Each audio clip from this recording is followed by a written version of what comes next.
കേരളീയ സമൂഹത്തെ സംബന്ധിച്ചിടത്തോളം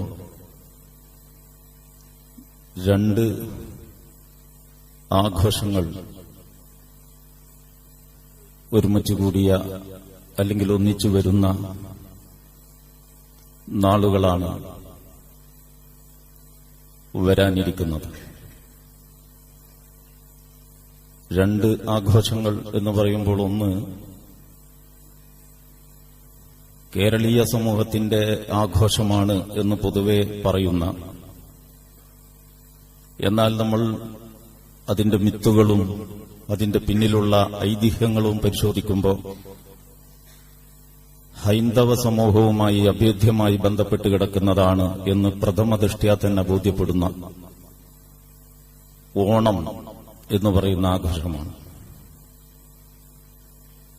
അതിനെപ്പറ്റി പല വീക്ഷണകോണിലൂടെ ഹിന്ദുമതത്തിലെ പണ്ഡിതന്മാരും സാധാരണക്കാരും അതിനെ വിലയിരുത്തിയിട്ടുണ്ട്. ആ വിലയിരുത്തലിൽ അവരവരുടേതായ നിലപാടുകളും കാഴ്ചപ്പാടുകളും സ്ഥാപിക്കുകയും ചെയ്യപ്പെട്ടിട്ടുണ്ട്. അതിലെ അഭിപ്രായ വ്യത്യാസമുള്ള വിഷയം അങ്ങ് മാറ്റിവെച്ചിട്ട് ഒരു നല്ല നാളെയെ സംബന്ധിച്ചുള്ള ഒരു സ്വപ്നം, അങ്ങനെ ഒരു സ്വപ്നം മുന്നോട്ടു പോകുന്ന ഏതൊരു സമൂഹത്തിനും നല്ലതാണ്. സ്വഭാവദൂഷ്യങ്ങളില്ലാത്ത, സാമൂഹിക ജീവിതത്തിൽ ഉച്ചനീചത്വങ്ങളില്ലാത്ത, കളവും ചതിയും വഞ്ചനയുമില്ലാത്ത ഒരു സാമൂഹിക ക്രമത്തെ സംബന്ധിച്ചുള്ള സ്വപ്നം എന്ന് പറയുന്നത് ആർക്കും അനുകൂലിക്കാൻ കഴിയുന്ന ഒരു ഘടകമാണ്. പക്ഷെ അങ്ങനെ ഒരു സാമൂഹിക ക്രമം ഉണ്ടാക്കിയെടുക്കാൻ എന്താണ് വഴി? അത് വേറെ വളരെ ഗൌരവപ്പെട്ട ഒരാലോചനയാണ്. അതിനൊന്നും ഉത്തരം ഈ ഓണം എന്ന് പറയുന്ന ആഘോഷത്തിൽ നിന്ന് നമുക്ക് ലഭിച്ചു കൊള്ളണമെന്നില്ല. അതിന്റെ മറ്റു കാര്യങ്ങളിലേക്കല്ല ഞാനിപ്പോൾ പോകുന്നത്. നമ്മുടേതുപോലെയുള്ള ഒരു നാട്ടിൽ ഇത്തരത്തിലുള്ള ഒരു ആഘോഷം നടക്കുമ്പോൾ വിശ്വാസികളുടെ നിലപാടെന്തായിരിക്കണം? ഇതേ സംബന്ധിച്ച് വളരെ കുറഞ്ഞ വാചകങ്ങളിൽ പറയാവുന്ന ചില കാര്യങ്ങൾ ശ്രദ്ധയിൽപ്പെടുത്തുകയാണ് ഈ സംസാരത്തിന്റെ ഒരു ഭാഗം കൊണ്ട് ഉദ്ദേശിക്കുന്നത്. മറ്റൊരാഘോഷം, ഞാൻ നേരത്തെ തുടക്കത്തിൽ പറഞ്ഞ രണ്ട് ആഘോഷങ്ങളിൽ രണ്ടാമത്തത് പ്രവാചകന്റെ ജന്മദിനം ആഘോഷിക്കുന്നു എന്ന ഒരു സമ്പ്രദായം ലോകത്തിന്റെ ചില ഭാഗങ്ങളിലും നമ്മുടെ കേരളീയ സമൂഹത്തിലും കാണപ്പെടുന്നുണ്ട്. ലോകതലത്തിൽ മുസ്ലിം ഉമ്മത്തിന്റെ മുമ്പിലെ ഒരു സജീവമായ ആഘോഷ പരിപാടിയാണ് ഇത് എന്ന് പറയാൻ വസ്തുതകൾ പരിഗണിച്ചുകൊണ്ട് നമുക്ക് സാധ്യമല്ല. ഈ വിഷയത്തെ സംബന്ധിച്ച് ഓരോ പ്രാവശ്യം റബീഉൽ അവ്വൽ കടന്നു വരുമ്പോഴും അതിന്റെ പല വശങ്ങളെയും നമ്മൾ വിശകലനം ചെയ്തു പോന്നിട്ടുണ്ട്. അതുകൊണ്ട് ഇന്ന് വിസ്തരിച്ച് ആ ഒരു വിഷയത്തിന്റെ നാനാവശങ്ങളെ സംബന്ധിച്ച് വിശകലനം ചെയ്യാനല്ല, നേരത്തെ പറഞ്ഞ വിഷയത്തോടൊപ്പം ചേർത്തുവെച്ച് ഇപ്പോൾ പ്രസക്തമാകുന്ന ചില പരാമർശങ്ങളോ പ്രസ്താവനകളോ നടത്തൽ മാത്രമാണ് ഞാൻ ഉദ്ദേശിക്കുന്നത്. അതിൽ വളരെ ശ്രദ്ധാപൂർവം അല്ലെങ്കിൽ വളരെ താൽപര്യപൂർവ്വം നമ്മളെല്ലാവരും വീക്ഷിക്കേണ്ട ഒരു ഭാഗം, ഇസ്ലാം എന്ന് പറയുന്നത് കുറെ നാട്ടാചാരങ്ങളും മാമൂലുകളും സമ്പ്രദായങ്ങളും മുസ്ലിം സമൂഹത്തിന്റെ ജീവിതത്തോടൊപ്പം ഇങ്ങനെ ഒഴുകിക്കൊണ്ട് നടക്കുന്ന സ്വഭാവത്തിലുള്ള ഒരു സമൂഹമല്ല.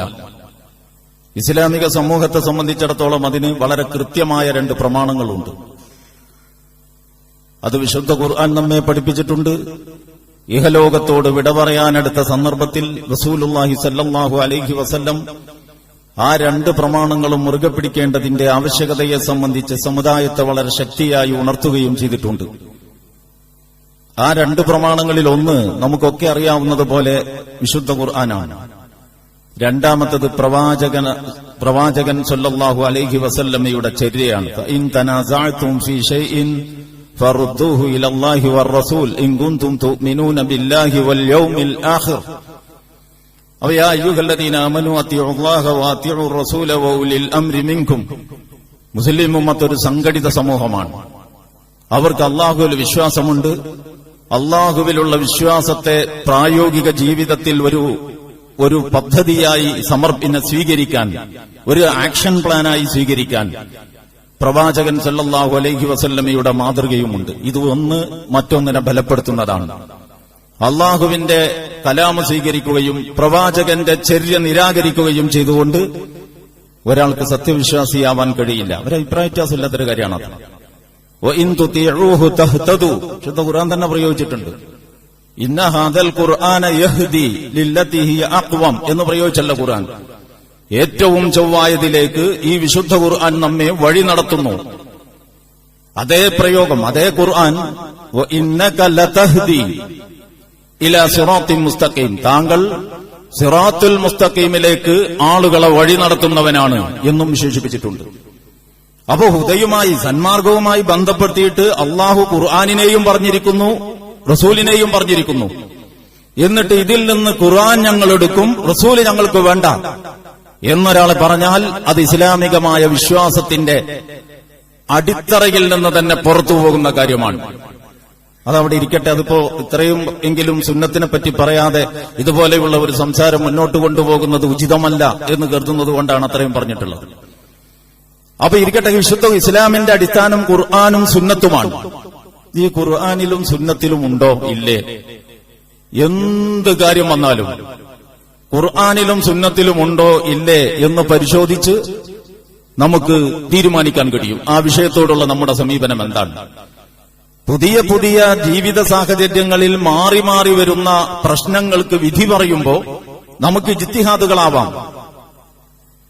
അതേ പക്ഷേ ആരാധനാകർമ്മങ്ങളിൽ ഇജ്തിഹാദിനൊരു വകുപ്പില്ല. ഈ സ്വഭാവത്തിൽ ഒരു അടിസ്ഥാന ആരാധനാകർമ്മം രൂപീകരിക്കാൻ വേണ്ടി ഇജ്തിഹാദ് നടത്തുക, ഗവേഷണം നടത്തുക, അങ്ങനൊരു പരിപാടിയില്ല. അങ്ങനൊരു പരിപാടി ഉണ്ടായാൽ ഈ ദീന് തന്നെ പൊളിഞ്ഞു പോകും. ആർക്കും എന്തും ഗവേഷണം നടത്തി കണ്ടെത്താം. അപ്പൊ വളരെ കൃത്യമായിട്ട് അള്ളാഹുവിന്റെ റസൂൽ സ്വർഗത്തോട് നമ്മെ അടുപ്പിക്കുന്നതും നരകത്തിൽ നിന്ന് നമ്മെ അകറ്റുന്നതുമായ മുഴുവൻ കാര്യങ്ങളും പറഞ്ഞു തന്നിരിക്കുന്നു എന്നാണ് നമ്മുടെ വിശ്വാസം.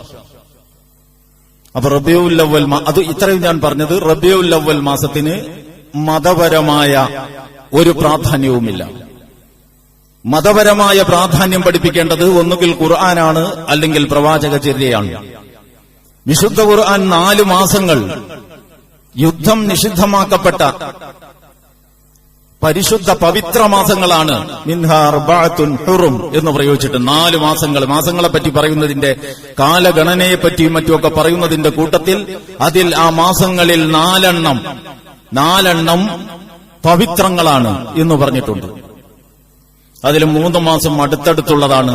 1 മാസം മറ്റു മാസങ്ങൾക്ക് ഇടയിലെ ഒരൊറ്റപ്പെട്ട മാസമാണ്. ആ ഒറ്റപ്പെട്ട മാസം റജബ് മാസമാണ്. റജബ്, ഷഅബാൻ, റമളാൻ. അപ്പോ റമളാനിന്റെ മുന്നേ, അതിനും മുന്നേയുള്ള റജബ് മാസമാണ്. പിന്നെ 3 മാസങ്ങളിൽ ഒന്ന് ദുൽഖഅദ്, മറ്റൊന്ന് ദുൽഹജ്ജ്, മറ്റൊന്ന് മുഹറം. ഇങ്ങനെയാണ് 4 മാസം. അപ്പൊ അല്ലാഹു സുബ്ഹാനഹു വ തആല യുദ്ധം നിഷിദ്ധമാക്കി പവിത്രം എന്ന് പറഞ്ഞ, പവിത്രങ്ങൾ എന്ന് പറഞ്ഞ മാസങ്ങളിൽ റബീഉൽ അവ്വൽ മാസമില്ല. പിന്നെ വേറെ ഒരു മാസത്തെ സംബന്ധിച്ചല്ല, ആ മാസത്തിലെ ഒരു രാവിനെ സംബന്ധിച്ച് 1000 മാസങ്ങളെക്കാൾ ശ്രേഷ്ഠം എന്ന് ഖുർആൻ പ്രയോഗിച്ചിട്ടുണ്ട്. നിങ്ങൾക്കൊക്കെ അതറിയാം. ലൈലത്തുൽ ഖദർ അത് പരിശുദ്ധ റമളാൻ മാസത്തിലാണ്, അല്ലാതെ റബീഉൽ അവ്വൽ മാസത്തിലല്ല. റബീഉൽ അവ്വൽ മാസത്തിൽ നബി സല്ലല്ലാഹു അലൈഹി വസല്ലമ ജനിച്ചത് 9-നാണോ അതല്ല 12-നാണോ എന്നതിൽ പണ്ഡിതന്മാർക്ക് അഭിപ്രായ വ്യത്യാസമുണ്ട്. സ്വാഭാവികമായിട്ടും അത്രയും കാലങ്ങൾക്ക് മുമ്പ് നടന്നൊരു സംഭവത്തിൽ 2 അഭിപ്രായം ഉണ്ടാകാൻ സാധ്യതയുണ്ട്. നമ്മളുടെയൊക്കെ തന്നെ വല്യപ്പന്മാരുടെ ഡേറ്റ് ഓഫ് ബർത്ത് നോക്കിയാൽ തന്നെ ഉണ്ടാവും അഭിപ്രായ വ്യത്യാസം.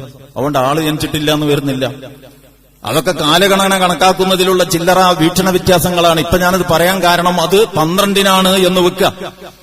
എന്നിട്ട് അന്ന് രാവിലെ സുബൈക്ക് മനുഷ്യന്മാരൊക്കെ കിടന്നുറങ്ങണ സമയത്ത് അതിപ്രഭാതത്തിൽ എന്ന് പറഞ്ഞാൽ ഒരു 4 മണിക്കും ലൗഡ് സ്പീക്കർ ഓണാക്കി വെച്ചിട്ട് അതിലൂടെ പള്ളികളിൽ നിന്നൊക്കെയും എന്തൊക്കെയോ രീതിയിലുള്ള ആരോപങ്ങൾ ഉണ്ടാക്കുന്നത്.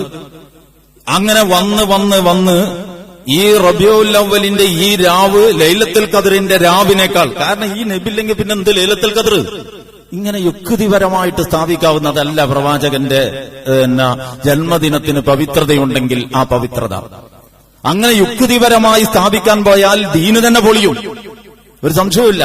ആർക്കും യുക്തി ഉപയോഗിച്ച് ആരാധനാ കർമ്മങ്ങളിൽ ഗവേഷണം നടത്താമെന്ന് വന്നാൽ, എന്തെങ്കിലും ഒരു ആയത്തിന്റെ തുണ്ടോ ഒരു ഹദീസിന്റെ കഷ്ണമോ ഒരു കഥയോ മതി ഒരു പ്രമാണമുണ്ടാക്കാൻ എന്ന് വന്നാൽ ഈ ദീന് തന്നെ പൊളിയും. അതുകൊണ്ട് ഫഇൻ തനാസഅതും ഫീ ശൈഇൻ ഫറുദ്ദൂഹു ഇലല്ലാഹി വറസൂൽ, വല്ല കാര്യത്തിലും നിങ്ങൾ ഭിന്നിക്കുന്ന പക്ഷം നിങ്ങൾ അല്ലാഹുവിലേക്കും അവന്റെ ദൂതനിലേക്കും മടക്കണം. എങ്ങനെയാണെങ്കിൽ ഇൻ കുൻതും തുഅ്മിനൂന ബില്ലാഹി വൽ യൗമിൽ ആഖിർ, നിങ്ങൾ അല്ലാഹുവിലും അന്ത്യദിനത്തിലും വിശ്വസിക്കുന്നവരാണെങ്കിൽ. അപ്പൊ പ്രമാണബദ്ധമായ ജീവിതം എന്ന് പറയുന്നത് അല്ലാഹുവിലും ആഖിറത്തിലും വിശ്വസിക്കുന്നവർക്ക് ഏക വഴി ഇത് മാത്രമാണ് എന്ന് ഖുർആൻ പറഞ്ഞിരിക്കുകയാണ്. അപ്പോ റബീഉൽ അവ്വൽ മാസത്തിന് മതപരമായ പ്രാമാണികതയുണ്ട് എന്ന് സ്ഥാപിക്കാൻ ഒരു പ്രമാണവും നമ്മളെ അനുവദിക്കുകയില്ല. ചില കഥകളോ ആ കഥകളെപ്പോലും ദുർബലപ്പെടുത്തുന്ന റിപ്പോർട്ടുകളോ അല്ലാതെ അങ്ങനെയൊന്നും അടങ്ങാറാണ്ട ഒരാവശ്യവും, തെളിഞ്ഞ രേഖകൾ ജീവിതത്തിന്റെ ആധാരശിലയായി നിർണയിക്കപ്പെട്ട ഒരു സമുദായത്തെ സംബന്ധിച്ചിടത്തോളം ഇത്രയൊന്നും പ്രയാസപ്പെടേണ്ട ഒരാവശ്യമില്ല. അപ്പൊ ഞാൻ പറഞ്ഞത് ഈ വിഷയത്തിന്റെ ഒരു ഭാഗമാണ്. എന്ത്? റബീഉൽ അവ്വൽ മാസത്തിന് മതപരമായ ഒരു പവിത്രതയും പഠിപ്പിക്കപ്പെട്ടിട്ടില്ല. അതേസമയം റബീഉൽ അവ്വൽ മാസത്തിന് ചരിത്രപരമായ വമ്പിച്ച പ്രാധാന്യമുണ്ട്.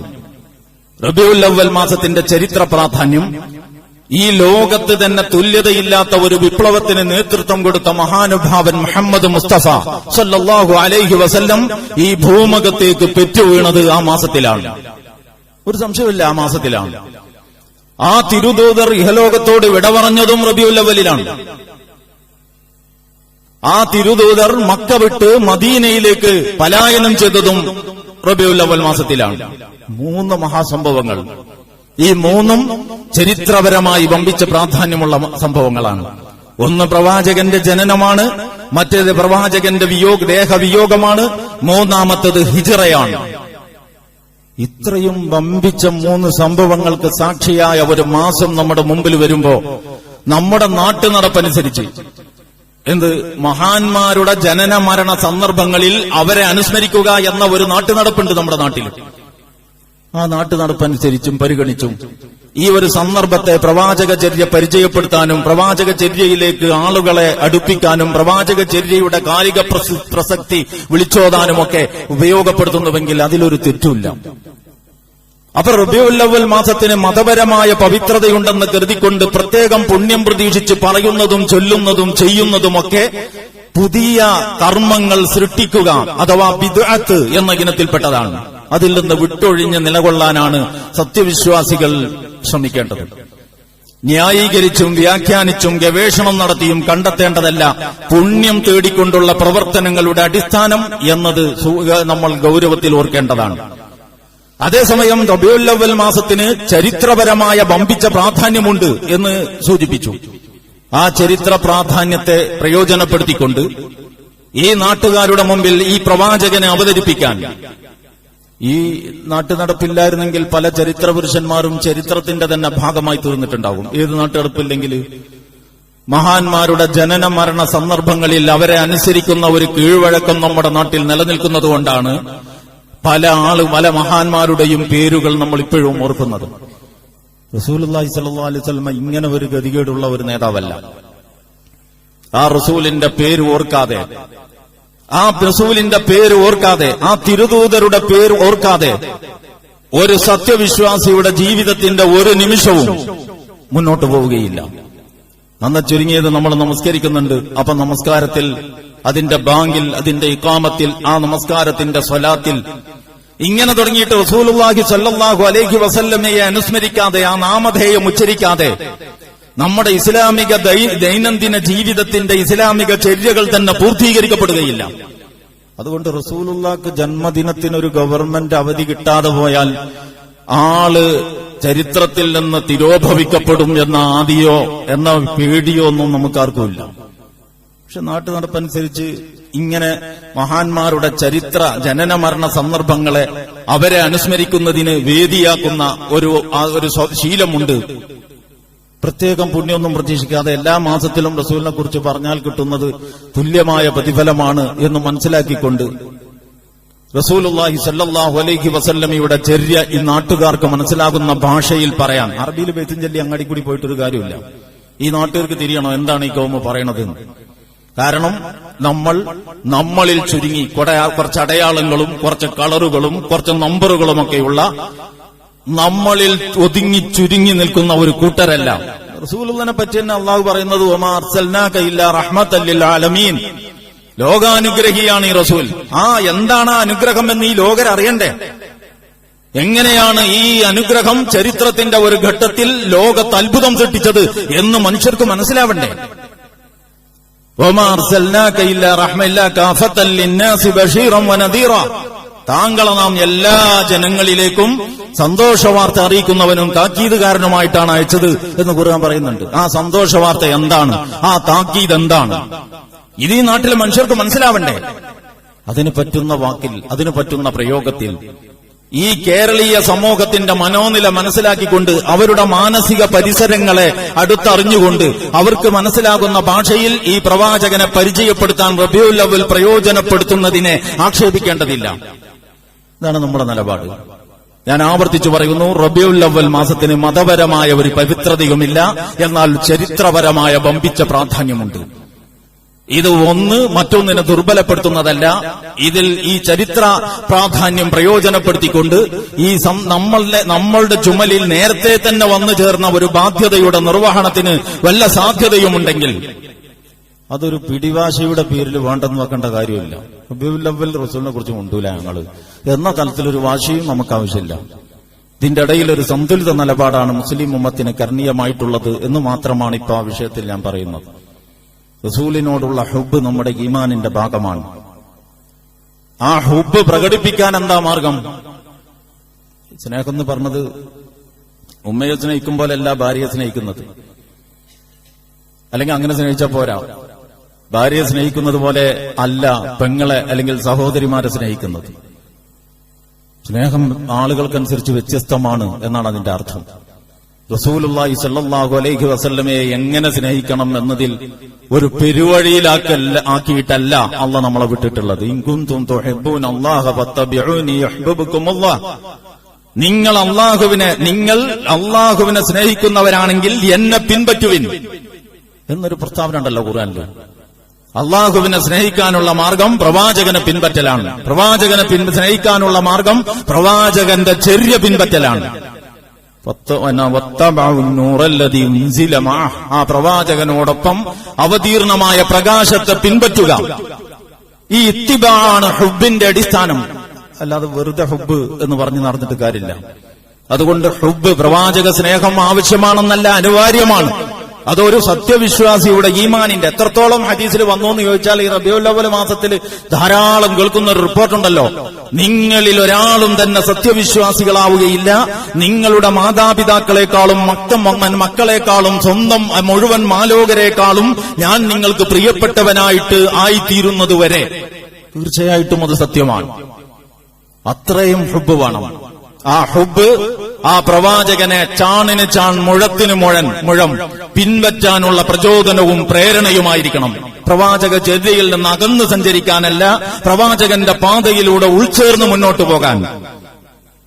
ഇത് ഈ റബീഉൽ അവ്വൽ മാസത്തിനും ബാധകമാണ്. ഇത്രയും പറഞ്ഞുകൊണ്ട് ഞാൻ രണ്ടാമത്തെ കാര്യത്തെക്കുറിച്ച് പറയാം. കേരളീയ സമൂഹം പൊതുവായിട്ട് ആഘോഷിക്കുന്ന ഈ ആഘോഷത്തെ സംബന്ധിച്ച് ഞാൻ പറഞ്ഞു, അതിന്റെ പിന്നിലുള്ള ഐതിഹ്യങ്ങളും മിത്തുകളും പരിശോധിക്കുമ്പോൾ ഹൈന്ദവ സമൂഹത്തിന്റെ വിശ്വാസാചാരങ്ങളുമായി ബന്ധപ്പെട്ടതാണ്.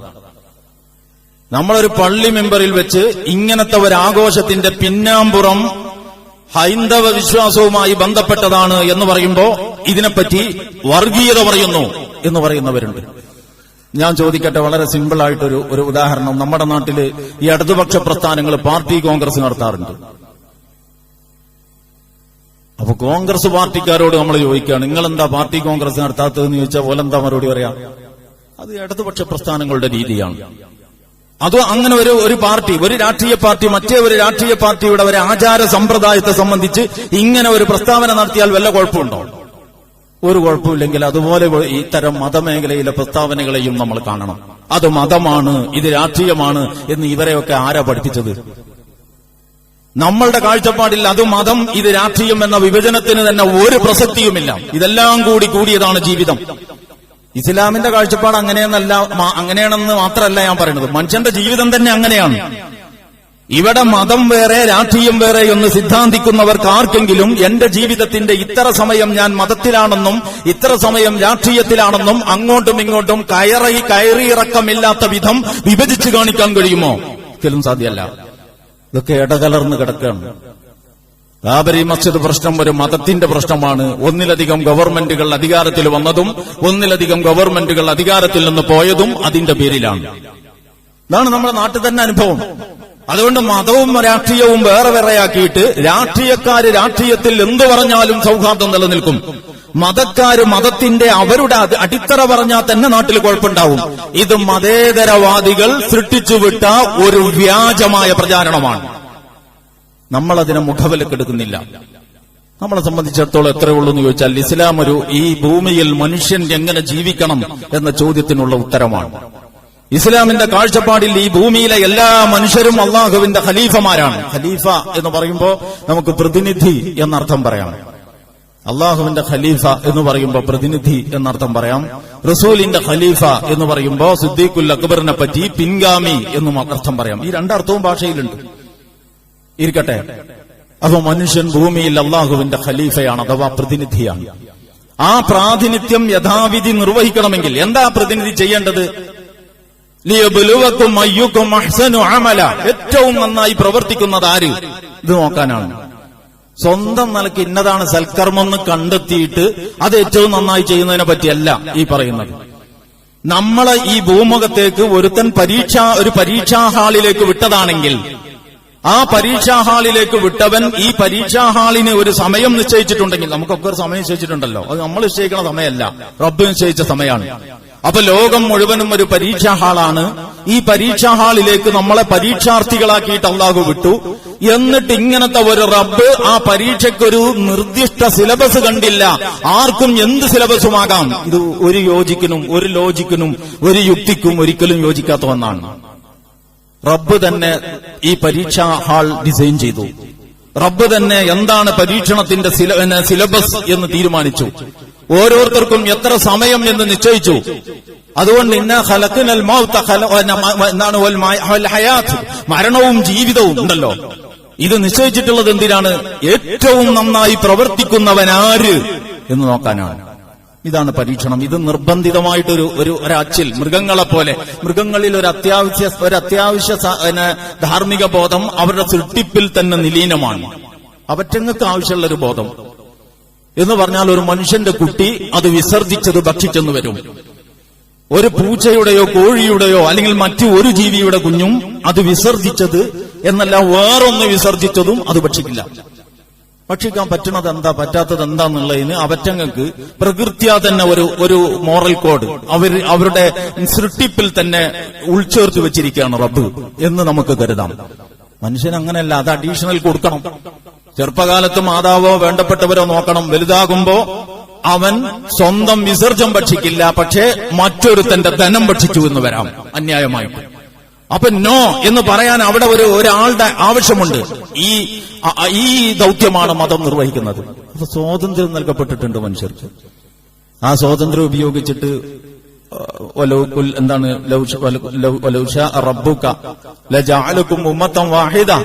റബ്ബ് ഉദ്ദേശിച്ചിരുന്നുവെങ്കിൽ നിങ്ങളെ ഒരൊറ്റ ഉമ്മത്താക്കുമായിരുന്നു. അള്ളാഹ് ഒരു പണിയില്ല.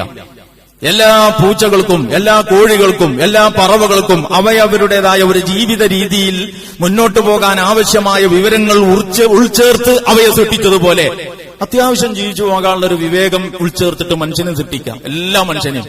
പിന്നെ അവിടെ നിഷേധി വിശ്വാസി ഇങ്ങനത്തെ പ്രശ്നമൊന്നുമില്ല. അത് അള്ളാഹ് വിചാരിച്ചാൽ കഴിയും, പക്ഷെ അള്ളാഹ് അങ്ങനെ വിചാരിച്ചിട്ടില്ല. വലാ യസാലൂന മുഖ്തലിഫീൻ, അവർ ഭിന്നിച്ചുകൊണ്ടേയിരിക്കും. വലിദാലിക ഖലഖഹും ഇല്ലാ മൻ റഹിമ റബ്ബുക്, അവർ സൃഷ്ടിക്കപ്പെട്ടിരിക്കുന്നത് അപ്രകാരത്തിലാണ്. ഭിന്നിക്കാനുള്ള സ്വാതന്ത്ര്യം, യോജിക്കാനുള്ള സ്വാതന്ത്ര്യം, വ്യത്യസ്തമായി ചിന്തിക്കാനുള്ള സ്വാതന്ത്ര്യം ഖിലാഫത്ത് നിർവഹണത്തിന്റെ താല്പര്യത്തിൽപ്പെട്ടതാണ്. ഈ സ്വാതന്ത്ര്യം ഉപയോഗപ്പെടുത്തിയിട്ട് പലരും പലതുമായി. ഈ സ്വാതന്ത്ര്യം ഉപയോഗപ്പെടുത്തി ഹിന്ദുവാകുന്നുണ്ട്, ക്രിസ്ത്യാനിയാവുന്നുണ്ട്, കമ്മ്യൂണിസ്റ്റ് ആവുന്നുണ്ട്, വേറെ പാർട്ടിക്കാരാവുന്നുണ്ട്, പലരും പലതുമാകുന്നുണ്ട്. അതൊക്കെ അത്രയും വിശാലതയിലേക്ക് പ്രയോജനപ്പെടുത്താൻ റബ്ബ് അനുവദിച്ചതാണ്. ആ ഒരടിസ്ഥാനത്തിലാണ് നമ്മൾ ഇതര മതങ്ങളെ കാണുന്നത്. അതുകൊണ്ട് നമുക്ക് അവരോട് പ്രത്യേകം ഒരു ശത്രുത ഉണ്ടാവേണ്ട കാര്യമില്ല.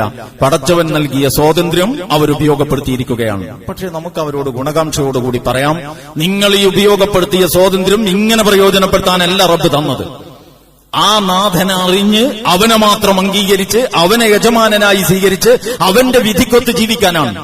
മറിച്ചാണ് നിങ്ങൾ ഉപയോഗപ്പെടുത്തുന്നതെങ്കിൽ അത് നിങ്ങളുടെ ഇഷ്ടമാണ്. പക്ഷേ അതിന് ഇന്ന വരും വരായികൾ ഉണ്ടാവും ഭാവിയിൽ, ഇന്ന ഭവിഷ്യത്തുകൾ ഉണ്ടാകും ഭാവിയിൽ എന്ന് നമ്മൾ ഗുണകാംക്ഷയോടുകൂടി അവിടെ പറയേണ്ടതായിട്ടുണ്ട്. ഇതാണ് ഈ ഇൻദാർ തബ്ശീർ അഥവാ സന്തോഷ വാർത്ത, മുന്നറിയിപ്പ് എന്നൊക്കെ പ്രവാചകനോട് ചേർത്ത് പറഞ്ഞ ആ കാര്യത്തിന്റെ ഉദ്ദേശ്യം. അപ്പൊ പ്രിയമുള്ളവരെ, ഞാൻ പറഞ്ഞു വന്നത്, പടച്ചവൻ മനുഷ്യർക്ക് കൊടുത്ത ഒരു സ്വാതന്ത്ര്യം ഉപയോഗപ്പെടുത്തിയിട്ടാണ് മതവിഭാഗങ്ങളും സമൂഹങ്ങളും സംഘങ്ങളും വ്യത്യസ്തമായി തീർന്നിട്ടുള്ളത്.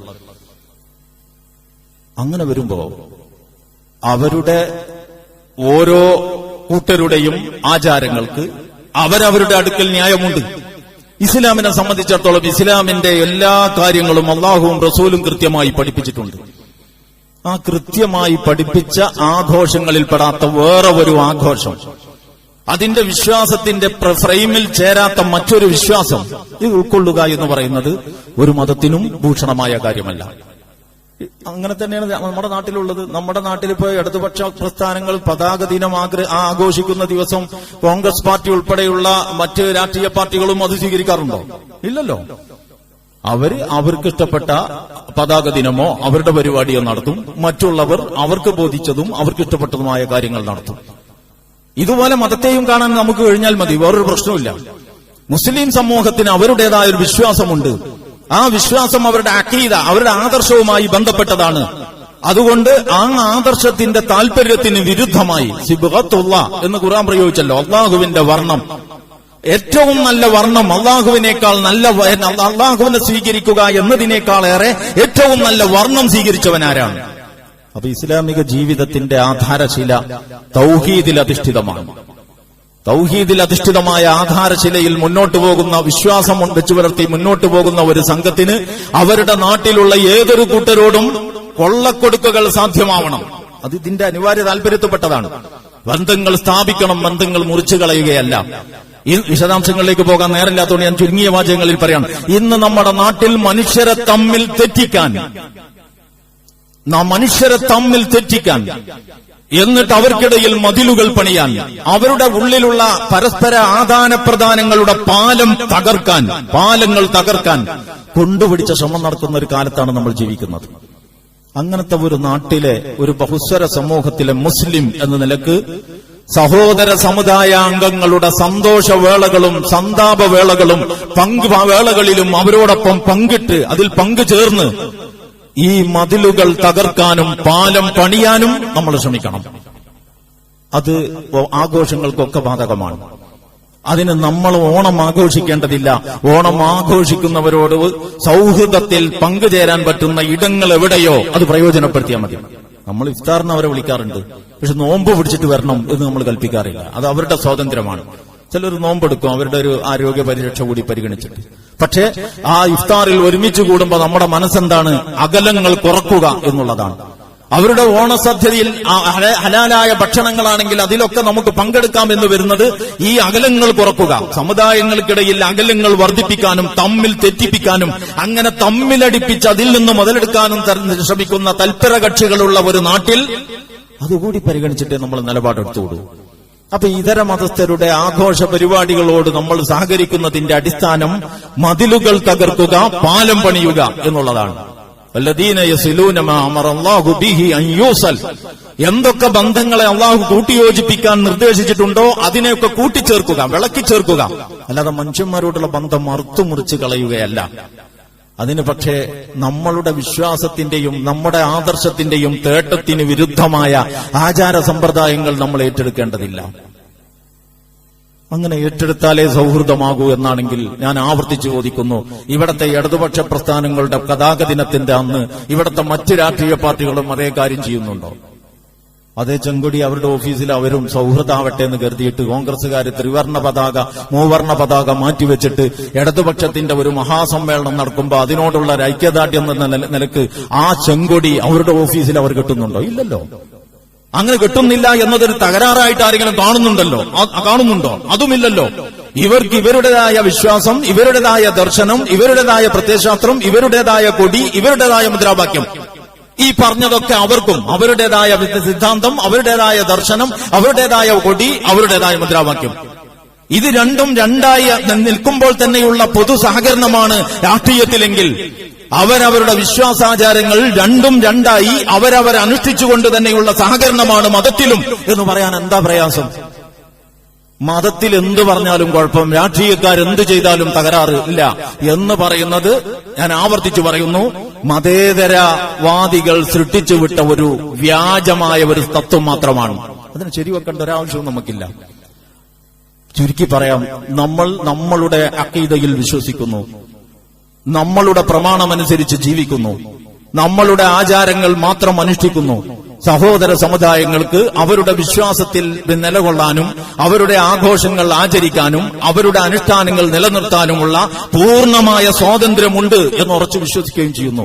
എന്നിട്ട് നന്മയിൽ പങ്കെടുക്കാൻ കഴിയുന്ന വിധം ഇതിലെവിടെയാണോ യോജിപ്പിന്റെ തലമുള്ളത് അതിൽ നമ്മളായി നിന്നുകൊണ്ട് സഹകരിക്കുന്നു.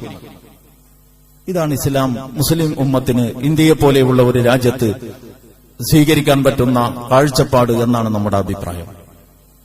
അപ്പോ അത് അവരവരുടെ വിശ്വാസത്തോടൊരു അതിലൊരു ആത്മവിശ്വാസവും മനോധൈര്യവും ഉണ്ടാവുമ്പോൾ നടക്കുന്ന കാര്യമാണ്. ഞാൻ നിലകൊള്ളുന്നത് തന്നെ ഹക്കിലല്ല, ഞാൻ നിലകൊള്ളുന്നത് തന്നെ സത്യത്തിലല്ല എന്നാണ് ഒരാൾ കരുതുന്നതെങ്കിൽ അയാൾക്ക് എവിടെയുള്ളതും വാരി പുണരാൻ തോന്നിപ്പോകും. അതാണ് പ്രശ്നമെങ്കിൽ അത് നമ്മുടെ അഖീദയുടെ, നമ്മുടെ വിശ്വാസത്തിന്റെ, നമ്മുടെ ആദർശത്തിനേറ്റ കളങ്കത്തിന്റെ ലക്ഷണമാണ് എന്ന് നമ്മൾ കാണണം. അതുകൊണ്ട് മുസ്ലിം ഉമ്മത്തിന്റെ സാംസ്കാരികപരവും വിശ്വാസപരവും അനുഷ്ഠാനപരവുമായ കാര്യങ്ങൾ മുറുകെ പിടിച്ചുകൊണ്ട് നന്മയിൽ മറ്റുള്ളവരുമായി സഹവർത്തിക്കുകയും അങ്ങനെ സന്തോഷങ്ങളുടെയും സന്താപങ്ങളുടെയും വേളകളിൽ സഹോദര സമുദായങ്ങളുമായി നമ്മുടെ അടിത്തറകളിൽ നിന്നുകൊണ്ട് തന്നെ പങ്കെടുക്കുകയും അങ്ങനെ ആശയപരമായ കൊള്ളക്കൊടുക്കുകൾ നടത്തുകയും ചെയ്യുന്ന ആരോഗ്യകരമായ ഒരു അന്തരീക്ഷം സൃഷ്ടിച്ചെടുക്കേണ്ടത് അനിവാര്യമാണ്. അതേക്കുറിച്ച് നിങ്ങൾ കുറച്ചുകൂടി കൂടുതൽ ആഴത്തിൽ ചിന്തിക്കണം എന്ന് ഞാൻ ഈ സന്ദർഭത്തിൽ ഓർമ്മപ്പെടുത്തുകയാണ്. അല്ലാഹു സുബ്ഹാനഹു വ തആല നമ്മെ അനുഗ്രഹിക്കുമാറാവട്ടെ.